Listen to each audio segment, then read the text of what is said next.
Assalamualaikum warahmatullahi wabarakatuh. Perkenalkan, nama saya Frasdito B. Pratama dengan NIM 2024014044 dari kelas A. Di sini saya akan menjawab beberapa pertanyaan untuk UCP 3 AIK 4. Yang pertama itu ada sikap umat Islam terhadap perkembangan AI berdasarkan paradigma Islam.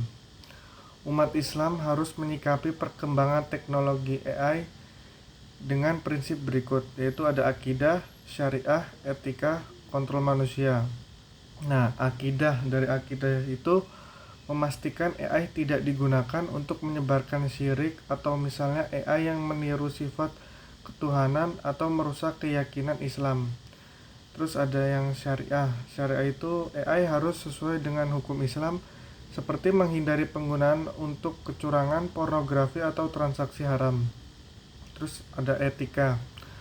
Pengembangan AI harus mempertimbangkan maslahat atau kebaikan umum dan tidak merugikan manusia sesuai dengan kaidah darul mufasid muqaddamun ala jalbi al musahlih, yaitu menghindari kerusakan lebih diutamakan daripada menarik manfaat. Nah itu, terus yang terakhir ada kontrol manusia.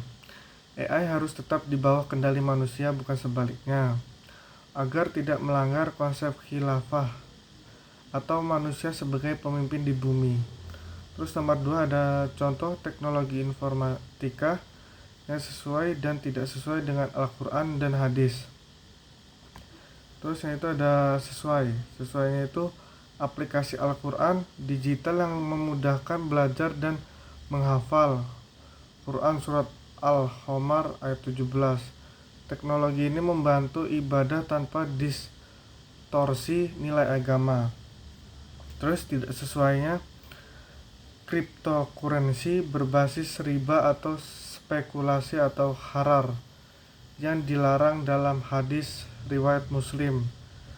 Juga AI deepfake untuk menyebar hoax, bertentangan dengan prinsip kejujuran Quran surat Al-Hujurat ayat 6.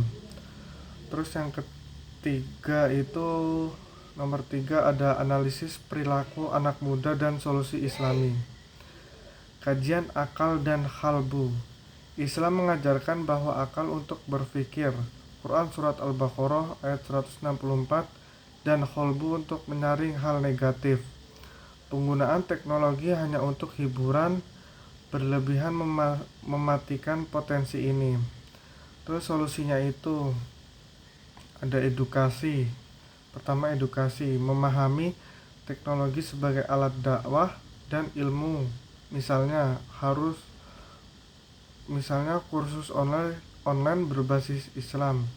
Terus yang kedua itu ada filter konten, menggunakan qalbu untuk memilih konten bermanfaat. Quran surat Al-Isra ayat 36. Dan terus ada kreativitas, membuat konten produktif seperti video edukasi atau startup halal. Terus yang terakhir nomor 4, Al-Quran sebagai pendukung ilmu pengetahuan. Ayat terus itu ada Quran surat Al-Alaq ayat 1-5. Bacalah dengan nama Tuhanmu, menunjukkan perintah belajar dan riset.